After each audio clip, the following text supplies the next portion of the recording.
মারামারি কাটাকাটি করেন, এই দেশ এবং জাতির স্বাধীনতা সার্বভৌমত্ব বিপন্ন হবে।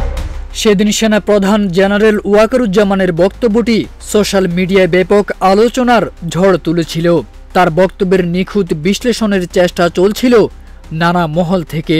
তিনি আসলে কি বলতে চাইলেন এবং কি বার্তা দিয়েছিলেন।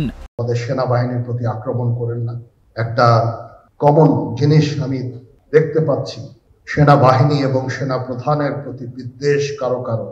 গত 25শে ফেব্রুয়ারি জাতীয় শহীদ সেনা দিবস উপলক্ষে রাওয়া ক্লাবের এক অনুষ্ঠানে তিনি সব পক্ষের প্রতি আহ্বান জানিয়ে বলেছিলেন, নিজেরা কাদা ছোড়াছুড়ি, মারামারি ও কাটাকাটি করলে দেশ ও জাতির স্বাধীনতা সার্বভৌমত্ব বিপন্ন হবে। আমরা চাই না হানাহানি, কাটাকাটি, মারামারি।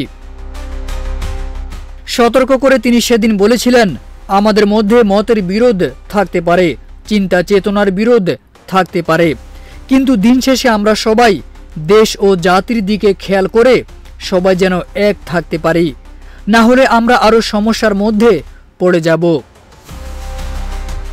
এর প্রায় 5 মাস পর সেনা প্রধানের সেই সতর্ক বার্তা এখন সচেতন সব মহলে গুরুত্ব পাচ্ছে।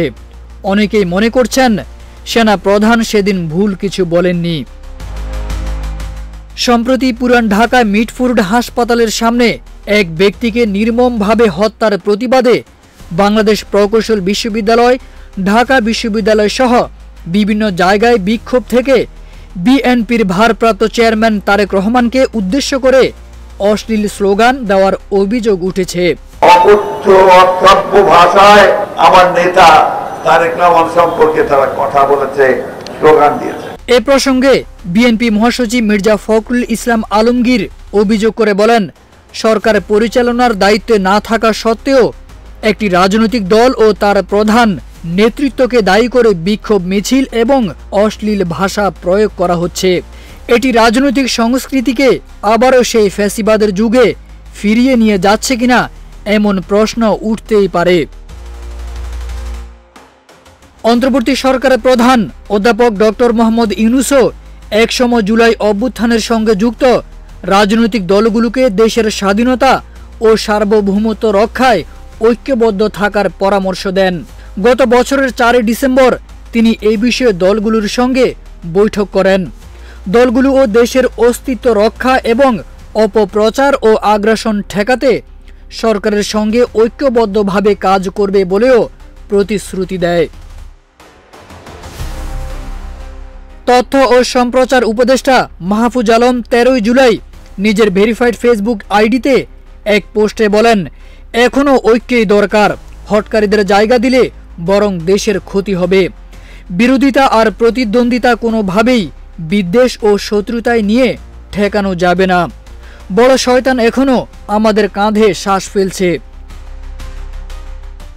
বাংলাদেশ জামায়াতে ইসলামীর আমির ডাক্তার শফিকুর রহমানও একই দিনে নিজের ভেরিফাইড ফেসবুক পেজে দেওয়া এক পোস্টে লিখেন, মত প্রকাশের স্বাধীনতা অবশ্যই আপনার নিজস্ব অধিকার।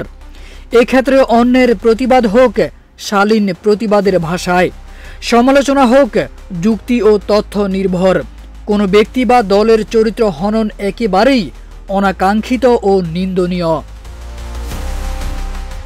বিশেষজ্ঞদের মতে কাদা ছোড়াছুড়ি না করতে সেনা প্রধানের সতর্ক বার্তাকে গুরুত্ব দেওয়া উচিত ছিল।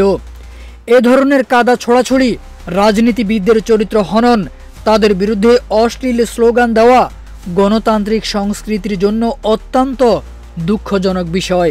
এটি পতিত স্বৈরাচারের জন্য অনুকূল পরিস্থিতি সৃষ্টি করতে পারে।